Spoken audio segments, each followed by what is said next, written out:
Aditya Zoni Iba Amar Zoni dirundung masalah bertubi-tubi, kenang masa kecil bersama. Aditya Zoni mengaku merasa iba dengan kakaknya, Amar Zoni hingga bakal beri dukungan. Seperti diketahui, Amar Zoni kini tengah mendekam di penjara karena kasus narkoba untuk ketiga kalinya.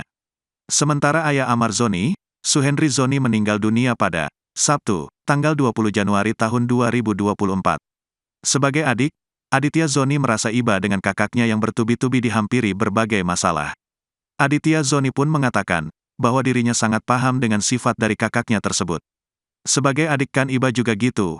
Gimana pun juga kan dia kecilnya sama saya tahu kecilnya dia gimana, ungkap Aditya Zoni, dikutip dari YouTube Intens Investigasi, Kamis, tanggal 25 Januari tahun 2024.